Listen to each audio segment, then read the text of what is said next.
یہ بلاوا ہے۔ جس طرح خدا نبیوں پیغمبروں کو بلاتا ہے، اسی طرح جب ماں اور باپ ایک دوسرے کو میاں بیوی کی حیثیت سے قبول کرتے ہیں تو اس وقت بھی آپ کو یاد ہو کہ جب یہ بلاوا بلایا جاتا ہے تو کاہن آپ سے خدا کے کلام پر ہاتھ رکھا کر وعدے کرواتا ہے۔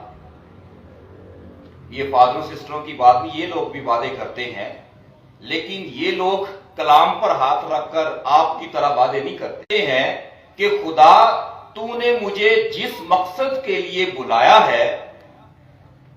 کیا مقصد ہے ماں باپ کی زندگی کا؟ کہ بچوں کی پرورش کرنا اور بچوں کو خدا کی مرضی کے مطابق چلانا۔ خدا کا کلام صرف محدود جگہ پر خداوند آپ کو کرنے کے لیے کہتا ہے۔ محدود کون سی جگہ ہے؟ خداوند آپ کو صرف جتنے بچے آپ کو دیے گئے ہیں ان کی ذمہ داری آپ پر، ماں باپ پر۔ چرچ میں تو بعد میں بچے آتے ہیں اور پھر وہ پرانی باتیں دہراتا ہوں کہ ماں باپ بچوں کی پہلی درسگاہ، مذہبی تعلیم کی بھی، معاشرتی تعلیم کی بھی، دنیا کی تعلیم کی بھی، اور جس قسم کی تربیت آپ اپنے بچوں کی کرتے ہیں وہ ماں باپ کی شناخت کرواتے ہیں، خاندان کی شناخت کرواتے ہیں۔ اور جب بھی بچہ اچھائی کی طرف جاتا ہے تو سلام کس کو پیش کیا جاتا ہے؟ ماں اور باپ کی تربیت کو۔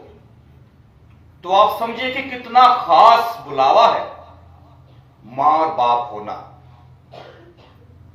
یہ بات سمجھ گئے نا کہ یہ بہت بڑی ذمہ داری، کوئی چھوٹا کام نہیں ہے۔ تربیت میں ہے کیا کہ آپ نے بچوں کو خدا کی طرف لے کر آنا ہے، چھوٹے بڑے کی تمیز سکھانی۔ اور یہ جو باتیں میں آپ کو بتا رہا ہوں آج کے دور کے بچوں کو بری لگتی، کسی کو سلام کرنا، کسی کا ادب کرنا۔ ماں باپ کی لڑائی ہوگی لیکن بچوں کو یہ سکھایا جاتا ہے خبردار فلانے بندے کو تم نے اگر سلام کیا یا اس سے بات چیت کی تو یہ تربیت کا نقص ہے، یہ ماں باپ کی تربیت کا نتیجہ ہے کہ وہ اپنے بچوں کو، کیونکہ خداوند کلام میں کیا سکھاتا ہے کہ اپنے دشمنوں سے پیار کرو، اور ماں اور باپ کہتے ہیں کہ نہیں جڑے ساڈے دشمن اور تواڈے بھی دشمن۔ تو کنٹرری یعنی کہ مسیح کی تعلیم اور ماں باپ کی تعلیم میں فرق آ گیا نا۔ تو خداوند اس بات کا سوال آپ سے کرے گا، پکڑ ہوگی ماں اور باپ کی۔ میں نے اس گرجا گھر میں آپ کو کئی دفعہ بتایا کہ بچوں کے معاملے میں خدا فیورٹزم کرتا ہے ماں باپ کی، ماں باپ کی۔ کن کی طرفداری کرتا ہے؟ ماں باپ کی۔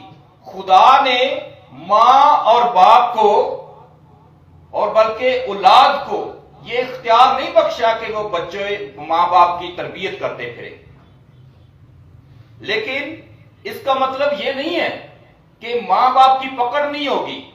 جو میں آپ کو بات بتا رہا ہوں آج کے اس بلاوے کے حوالے سے، اس بات کی پکڑ خداوند روزے قیامت کو ماں اور باپ کو پکڑے گا۔ ہاں بھائی، اگر بچہ بدتمیز ہے، بچے کے اندر اخلاق نہیں ہے، بچہ چرچ نہیں آتا، نماز نہیں پڑھتا، عبادت نہیں کرتا، خدا سے نہیں ڈرتا، تو یہ ماں باپ کی تربیت میں نقص ہے اور اس کا سوال آپ سے کیا جائے گا۔ دوسری بلاہٹ ہے مسیحی ہونا۔ مسیح بلاتا ہے تو ظاہر ہے کہ ماں باپ مسیحی ہوں گے تو اولاد مسیحی ہوگی، اور جو ماں باپ نے تربیت کر دی بچے کو تو 4-5 سال بعد یا تھوڑی سی سمجھ آئے گی تو پھر پتا چلے گا چرچ میں بیٹھنا کیسے، چرچ میں اٹھنا کیسے۔ لیکن یہ سکھانا کس نے؟ ماں باپ نے نا۔ میری بات کا غصہ نہ کیجیے گا۔ ماں باپ کو جب یہ جو عبادت گاہ ہے इसमें और शादी के हाल में इसका फर्क किसने समझाना है? मां बाप ने। और अगर बच्चे इस चर्च को शादी का हाल समझे और अगर काहिन या बाबू या कोई इस तरह इंतजामिया का बंदा आपको कह दे जी अपने बच्चों को संभालें, इस घर की गैरत मां बाप को नहीं आएगी, लेकिन इस बात का गुस्सा जरूर आएगा, और कौन हुंदा साडे बच्चों नूं कुछ कहण वाला है कि नहीं। तो ये फिर उन मां बाप की तरबियत को और उनके मां बाप की तरबियत को सवाल जाता है कि शायद उनके मां बाप ने उन्हें चर्च की इज्जत एहतराम, तो ये तरबियत का नतीजा, इस घर का फर्क और एक हॉल का फर्क जो है वो बच्चों को आपने समझाना है, आपने समझाना है। दूसरी आज जो बुलाहट है सैमुएल नबी की, मैंने कहा कि 3 किस्म के लोग हैं जिन्हें खुदा सिर्फ बुलाता है, हर बंदे को नहीं बुलाता। और ये कलाम गवाही देता है, मेरे अपने अल्फाज नहीं। सबसे पहला नबी, फिर बादशाह और फिर काहिन। नबी ने खुदा की बातें सुनकर लोगों को बतानी है और बादशाह ने खुदा की बातें लोगों पर, किसे कहते हैं अंग्रेजी में, इंप्लीमेंट करवानी, उसको उसने उन पर अमल करना सिखाना। और काहिन ने जब दोनों काम हो जाए तो खुदा के हुजूर शुक्रगुजारी इस पाक कुर्बानगाह पर लोगों के लिए, दोनों के लिए, कलीसिया के लिए गुजरानी। और इन तीनों को वो खुदा जबरदस्ती बुलाता है, अपनी मर्जी से नहीं। जिसको वो चाहता है अपनी मर्जी से चुनता है। नेक पाकबाज लोगों को वो नहीं बुलाता। जो दुनिया की नजर में खुदावंद के कलाम में लिखा है हमाकत है, खुदा ने उसे चुन लिया। यूनुस नबी भागा, मूसा भागा, और बहुत से अंबिया कराम, हर एक ने इनकार किया। मूसा की जुबान में लुकनत थी, बता नहीं सकता था, बोल नहीं सकता। खुदा ने ऐसे बंदे को चुना। खुदा ने नबियों को जब चुना तो नबी ऐसी ऐसी जगहों से थे कि लोग उन्हें कबूल नहीं करते थे। खुदा ने गरीब आदमी को चुनकर अमीरों के सामने खड़ा किया कि तुमने मेरा कलाम तक सुनाना। राज पलूस रसूल, जिसको वो चुनता है, वो कातिल था। किसका कातिल था? मसीहियों का। कत्ल करता था। तो कत्ल कातिल को तो आप देखते नहीं हो। ये लफ्ज बड़ा सख्त है, लेकिन आपको समझाने के लिए कि खुदा ने ऐसे शख्स को चुना जो मसीहियों को मारता था, जुल्म करता था, मसीह का नाम नहीं लेने देता था। खुदा ने उसी बंदे को चुना कि तू जो लेने नहीं देता नाम, मैं तुझी को अपना नाम खिलाने के लिए चुनूंगा। और खुदा ने जब उसे चुना तो वो कहता है, खुदावंद तूने मेरे जिस्म में क्या कांटा मुझे दे दिया, तकलीफ, कि मैं जिसके पास कलाम सुनाने के लिए जाता हूं वो भाग जाता है। डरते हैं ना कि ये तो मारने के लिए आ गया। खुदा ने कहा, जितनी तकलीफ तूने मेरे लोगों को दी है, तुझे कलाम सुनाते वक्त इतनी ही तकलीफ का सामना करना पड़ेगा।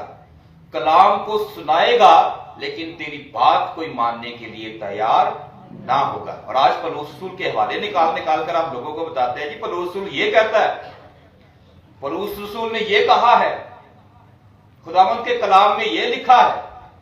उस ऐसे नेगेटिव करैक्टर का आज कह सकते हैं कि कलाम जब आप पढ़ते हैं, इसको चूमते, ये खुदा की कुदरत है, ये खुदा का बहुत बड़ा तोहफा है, बुलाया जाना। और फिर खुदावन बुलाता है और इस बुलावे में वो उसे साबित कदम रहने की भी मदद और रहनुमाई करता है। आज जब वो सैमुएल नबी को बुलाता है तो इसमें एक वाज़ेह करैक्टर है।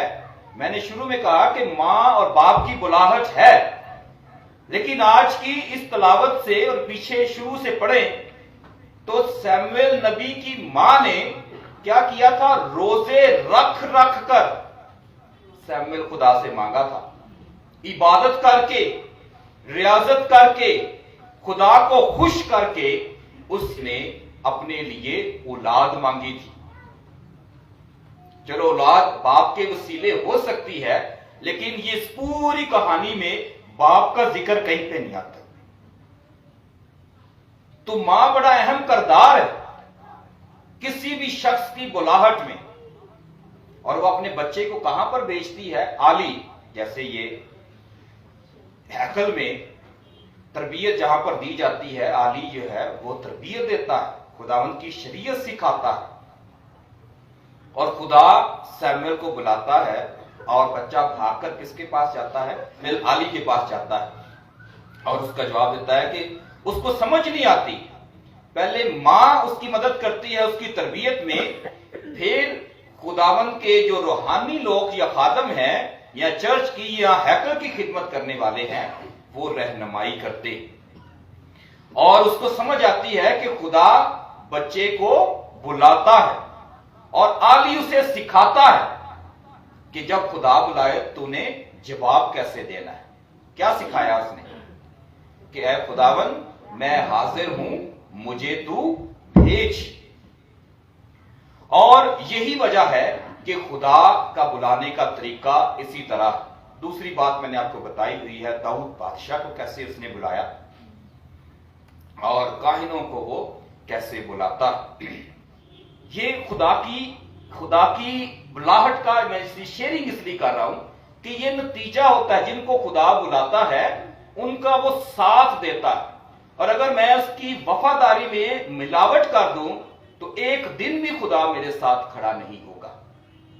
और जिस दिन ऐसा हो गया आपको नजर आएगा। क्यों? क्योंकि खुदावंद का कलाम जब आप सुनते हैं तो पौलुस रसूल बड़े वाज़ेह तरीके से हमें बताता है, कहता है कि हमारे बदन किस काम के लिए, हरामकारी के लिए नहीं है, बल्कि खुदावंद के लिए और खुदावंद के बदन के लिए। और खुदा ने खुदावंद को भी जिंदा किया, यानी मसीह खुदावंद को, और हमको भी अपनी कुदरत से जिंदा करेगा। यानी तुम नहीं जानते कि तुम्हारे बदन क्या है, मसीह के अज़ा। मसीह की तालीम क्या? दुश्मनों से, शाबाश बुआ जी के लिए, कि दुश्मनों से प्यार करो। और दुश्मन को प्यार करने के लिए आपको क्या चाहिए? बड़ा दिल चाहिए, नेक दिल चाहिए, रहम दिल चाहिए। और यह दिल किसका है? मसीह खुदावंद का। सलीब पर वो क्या कहता है कि ऐ बाप इनको माफ कर, क्योंकि ये नहीं जानते कि ये क्या करते।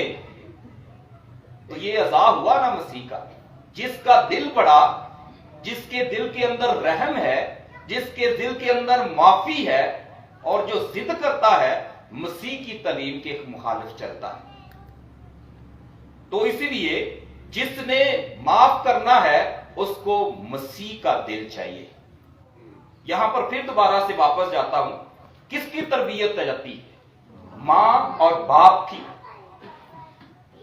और अगर ये सारी बातें आपको समझ आ जाए तो मसीह के जितने भी कहते हैं द वर्क ऑफ मर्सी, रहम के काम हैं, आपको नजर आएंगे। आप समझते हैं दुनिया की कुछ हकीकतें हैं जिसे हम कहते हैं यूनिवर्सल ट्रुथ। मिसाल देता हूं कि सूरज कहां से निकलता है? मशरक से। और कहां पर डूबता है? मगरिब में। इसी तरह इन हकीकतों में से एक हकीकत है, अब मुहावरा बन गया है इंडिया में, अगर किसी को ताना देना है, चल तू बड़ा सच्चा, तो कहेंगे चल तू बड़ी मदर टेरेसा। हाँ कहते हैं, आप हंस रहे हैं। ये हकीकत बन गई है कि दुनिया में अगर कोई सच्ची खातून है इंसानों में से तो वो मदर टेरेसा है। और वो कौन सी खातून है? तो ये बुलाहट आजाद मर्जी से, अपनी मर्जी से खुदा बुलाता है। और उस खातून को खुदा ने कहां से बुलाया और कहां पर जाकर उसे दुनिया के लिए नमूना बना दिया। क्यों बनाया? क्योंकि उसने कहा कि जो कुछ मैं करती हूं मसीह को देखकर करते थे। ये बात मैंने लंबी चौड़ी आपको इसलिए सुनाई कि मसीह के अजाब बनना कोई इतना आसान काम नहीं है। तलीम इधर मेरी तरह खड़े होकर बातें बड़ी बड़ी बताना बड़ी आसान है और मुझसे अच्छी बता सकते आप, लेकिन मसीहत को अपनी जिंदगी का हिस्सा बनाना, और जो पौलुस कहता है कि तुम्हारा बदन रूह कुदस की क्या है, हैकल है, जो तुम में साकिन है, और जिस तरह तुमने खुदा की तरफ से जो पाया है, और तुम अपने नहीं हो बल्कि इसलिए कि तुम कीमत से खरीदे गए हो, बस अपने बदन से खुदा का जलाल जाहिर करो। जब इंडिया में कोड़ियों के लिए अस्पताल बन रहा था, तो आप मदर टेरेसा की तस्वीर देखिए आपने, कितनी बुजुर्ग खातून है। तो जिस माशरे सोसाइटी में हम रहते हैं, इसे मेल डोमिनेट सोसाइटी कहते हैं, मर्दों का ज्यादा असर और रसूख है, और वहां पर किसी ने फराग दिली से जगह दे दी कि ये अस्पताल के लिए, तो वहां के जो लोग थे उन्होंने कहा कि ये तो कोड़ ला रही है हमारे इलाके में, कोड़ी होंगे तो यहां पर क्या होगा, छूत की बीमारी फैलेगी। लोगों ने हर हद तक गए, वो अस्पताल ना बने। तो जब फैसला अदालतों में भी हो जाता है, जब हो गया तो औरत होते हुए वो जमीन पर लेट गई, कहती है ये मेरे बच्चों के लिए। उसने कहा तुम्हारे तो बच्चे ही नहीं है। उसने कहा कि ये जमीन मैं अपने लिए नहीं बल्कि उन जरूरतमंद लोगों के लिए जो मेरी मदद के मुस्तहिक। डंडे मारे लोगों ने, उठ जाओ, लेकिन नहीं उठी। फिर फैसला खुदा के सामने छोड़ा तो खुदा ने वो जगह उसे दिला दी।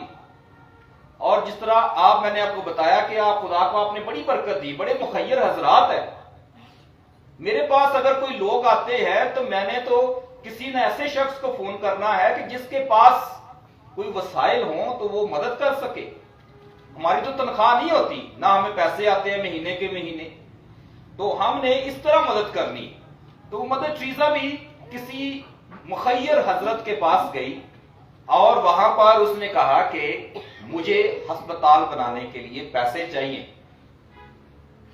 वो क्रिश्चियन तो नहीं था, लेकिन उसने मदर टेरेसा के हाथ पर थूक दिया। ये तो भी आपको किताबों में कहानियां मिलेंगी। उसने अपनी साड़ी से साफ करके उसने कहा ये थूक तो मेरे लिए था, अब मेरे बच्चों के लिए कुछ दे दो।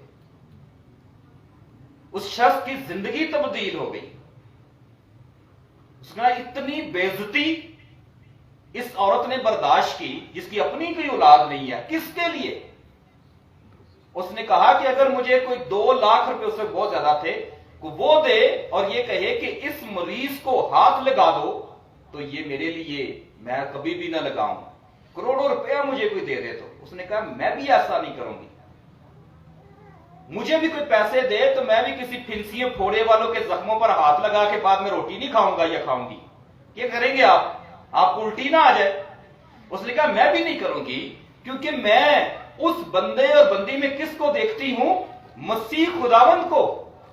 मुकद्दस मत्ती की अंजील उसके 25वें बाब को पढ़ती हूं, जिसमें लिखा है कि भूखे को खाना खिलाओ, नंगे को कपड़ा पहनाओ, बीमार की तीमारदारी करो और जरूरतमंद की जरूरत पूरी करो, और अगर तुमने इनमें से किसी एक के साथ ना किया तो मेरे साथ भी ना किया। उसने कहा मैं भाई अपने यस्सु की खिदमत कर रही हूं, इस मजबूर और बीमार बंदे में मुझे यस्सु नजर आता, इसलिए मुझे अपने यस्सु के लिए जिस हद तक अपनी बेइज्जती बर्दाश्त करनी पड़े मैं करूंगी। तो मसीह ने क्या किया था? गुनाह तो मैं और आप करते हैं ना कि मसीह करता है। मसीह में कोई गुनाह था? किसके गुनाह थे? बदन के गुनाह जो हम लोग करते हैं, आज भी करते हैं, पहले भी करते थे। मसीह ने बदन को इख्तियार इसीलिए किया ताकि बदन के गुनाह जो रूह को भी गंदा कर रहे हैं वो उनसे हमें छुटकारा दिला सके। गुनाह हमने किए, बेइज्जती किसने बर्दाश्त की? मसीह खुदावंद ने। मुंह पर थूका गया, ठुड्डे मारे, घसीटा गया और आखिर में सलीब पर चढ़ा दिया गया। तो मसीह के जो बुलाए जाने वाले लोग हैं उनके अंदर ये खूबियां और ये क्वालिटियां पाई जानी चाहिए। माँ बाप है, मैं शुरू से फिर जाता हूं कि मसीह को बच्चों में आपने मुंतकिल करना है, तो ये आप लोगों की बुलाहट है, मसीहियों की बुलाहट है कि मसीह को दुनिया में लोगों के सामने आपने पेश करना है। किस तरह? अपनी तर्ज़े जिंदगी से। 300 साल तक कत्ल किए छुप के रहते थे, तो उस दौर के जो रोमी सल्तनत का बादशाह था नीरो, उसने कहा कि मसीहियों को ढूंढो और इन्हें कत्ल कर दो। उन्होंने कहा जी मसीहियों को हम कैसे ढूंढें, इनकी शक्लें एक जैसी हैं, नस्ल एक जैसी है, रंग एक जैसा है, उठना बैठना एक जैसा है, खाना पीना एक जैसा है, तो कैसे तलाश करें? किसी के माथे के ऊपर तो नहीं लिखा हुआ कि ये बंदा मसीह है और ये बंदा यहूदी है और ये बंदा रोमी है। तो उस मुल्क का बादशाह क्या कहता है कि जिन लोगों को तुम इत्तेफाक से, प्यार मोहब्बत से, अमन से, एक दूसरे का एहसास करते हुए, एक दूसरे का बुरा ना सोचते हुए, जितनी भी मसीही खूबियां जो बयान की जा सकती हैं, उस बादशाह ने मसीह का मुनकर होते हुए ये सारी बातें लोगों, अपने उस फौजियों और सिपाहियों को बताई कि ऐसे लोगों को पकड़ो और उन्हें पूछे बगैर मार दो। तो क्या हुआ? मसीह की तालीम मसीहियों की पहचान बन गई। इस वजह से मसीह 300 साल तक अजियत काटते रहे। तो मसीहियों का किरदार है कि मसीह की तालीम को